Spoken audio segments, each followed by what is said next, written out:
Aujourd'hui, là, on sait qu'on arrive à Québec dès qu'on est à Saint-Augustin. On voit au loin la ville de Québec avec ses lumières. Mais en 1850, il reste une bonne journée de route avant d'arriver en ville et puis on est fatigué lorsqu'on arrive.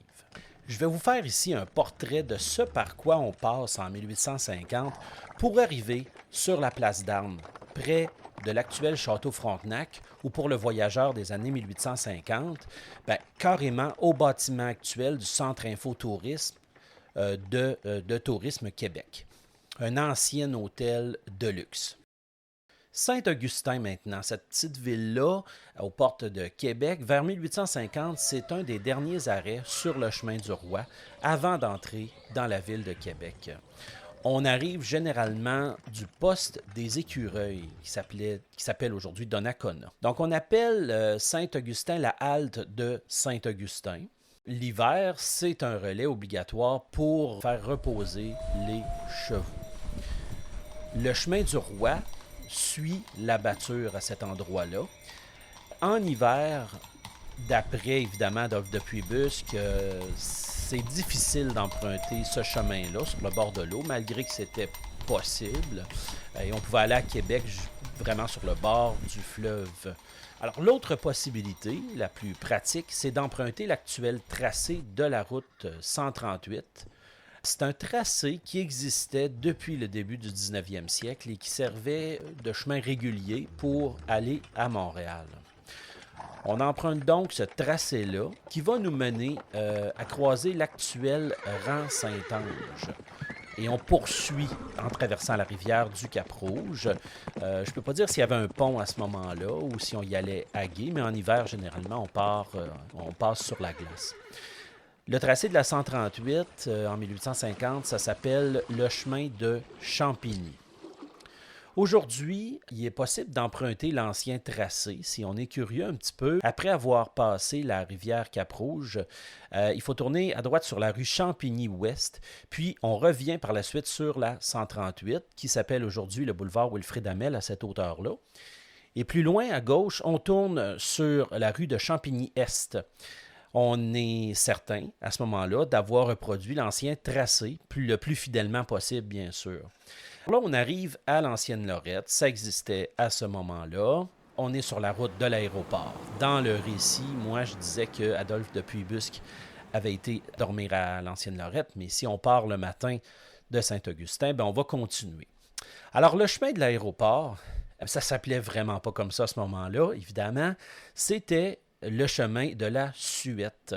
C'est un chemin très ancien, très connu. Dans le récit, moi, je décris comment de Puyebusque a traversé ce chemin-là pour se rendre jusqu'à Sainte-Foy. C'est donc un vieux chemin de Québec, un chemin de campagne. Cette route-là, de la Suette, c'était le chemin qu'on empruntait généralement quand on voulait aller à Montréal ou qu'on revenait de Montréal. Il y a des hypothèses sur le nom, Suette. On sait aujourd'hui que c'était des terres marécageuses qu'il y avait à ce moment-là, des terres qui pouvaient suer. De là, la Suette, probablement.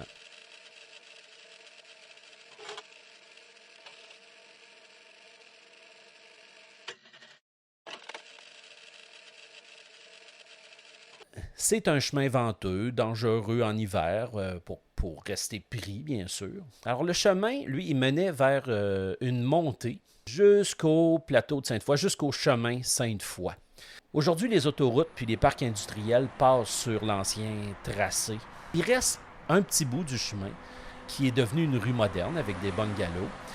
Elle part du versant nord et elle s'en va jusqu'au chemin de Sainte-Foy. Elle s'appelle la route de la Suette. C'est le seul tracé d'origine qui demeure. Donc, le chemin montait donc rejoindre le chemin Sainte-Foy. On arrivait donc à la hauteur du vieux village. Puis Busque, lui, relate qu'il y avait là des maisons bloquées par la neige, puis que les clôtures sont probablement ensevelies sous la neige. Bon. Pour revenir à l'origine du nom, le chemin Sainte-Foy, c'est un vieux chemin qui est ouvert au 17e siècle. C'est appelé chemin de Sainte-Foy ou Côte Saint-Michel pour la portion qui est à Sainte-Foy.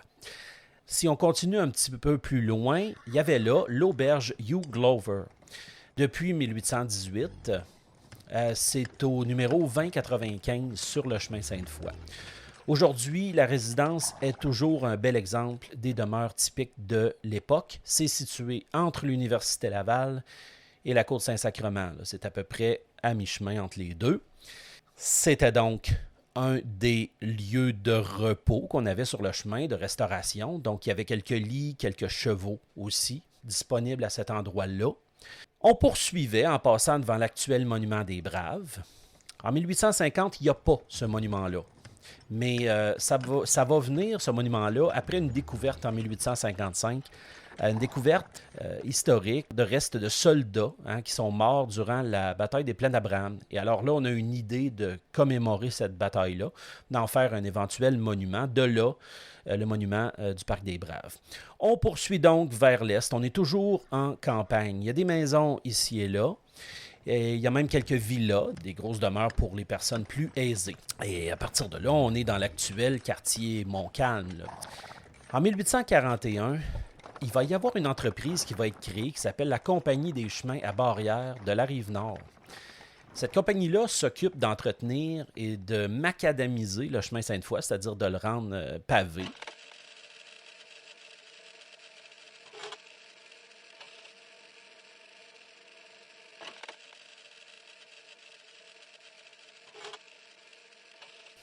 Alors, en échange de ça, la compagnie a le droit d'établir, elle, un poste de péage à l'entrée de la ville pour les voitures à cheval.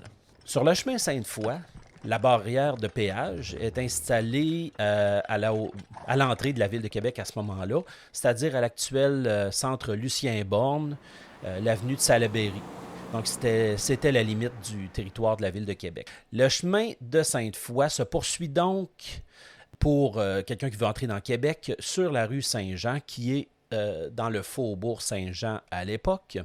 Au sud du faubourg, c'est plus aisé et plus anglophone, mais au nord, dans la pente, là, proche de la rue Saint-Jean, c'est plus des artisans, des petits commerçants. Il y a aussi beaucoup de militaires britanniques qui étaient dans ces coins-là. C'est parfois un endroit où il y a des altercations assez violentes. À la sortie des bars, il y a des maisons de prostitution aussi. Les eaux usées du faubourg Saint-Jean se déversent de manière absolument anarchique vers le faubourg Saint-Roch, ce qui crée des odeurs pestilentielles qui se dégagent des rues, des caves aussi de certaines maisons à Saint-Roch particulièrement, mais aussi ailleurs en ville, là, pas juste en basse-ville. Ça aide vraiment pas la propagation des maladies. Et on sait que durant les années 1830-40, il va y avoir des épidémies, typhus, choléra, qui vont frapper la ville. Alors, c'est un lieu où on voit quotidiennement dans le faubourg Saint-Jean, particulièrement, des charrettes remplies de malades, de cadavres, parce qu'il y avait un hôpital dans le faubourg qui s'appelait l'hôpital des immigrants, un hôpital qui va brûler en 1837, là. Il y a aussi, depuis cette période, un système d'éclairage au gaz. Ça, c'est un plus, parce qu'avant, le soir, c'était pas éclairé dans la ville.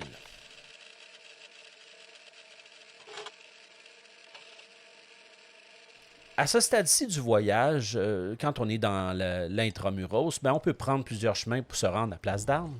Fait intéressant, si on prend la rue Sainte-Anne à partir de la rue d'Auteuil et qu'on continue jusqu'au numéro 103, il y avait un voiturier qui s'appelait les Hough, depuis 1830. Lui, il fabriquait des carrosses. C'est des voitures pour des gens huppés, vraiment de luxe. On peut encore voir la porte cochère au numéro 103 rue Sainte-Anne aujourd'hui. Puis juste à côté, on a une belle porte d'entrée travaillée là, en bois.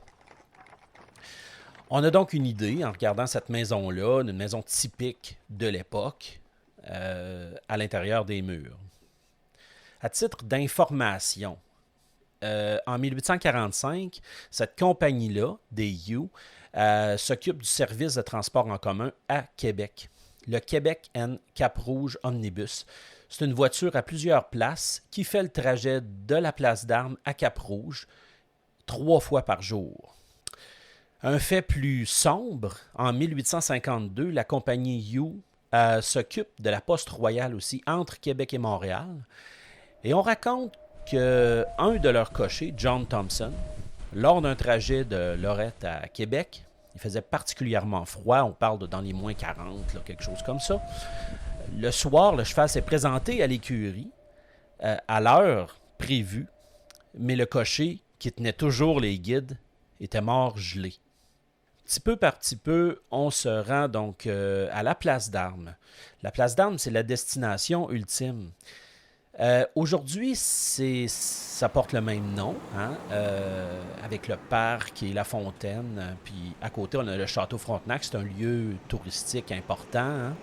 À l'époque, en 1850, la place d'Armes, ça se nomme Ring, ou rond de chêne. C'est carrément un parc entouré de poteaux, reliés par une chaîne. C'est un haut lieu de la ville de Québec. Pour les bourgeois, les gens aisés, c'est la place publique la plus belle de la ville. Et elle est entourée, cette place-là, de beaux bâtiments riches. On en a des exemples encore aujourd'hui. En fait, c'est l'aboutissement de la rue Saint-Louis, l'artère de prestige de la ville. Étant donné que la place d'Armes est à proximité de l'ancien château Saint-Louis, que c'est un endroit huppé, un haut lieu. Il y a une volonté de bâtir un hôtel de grande classe.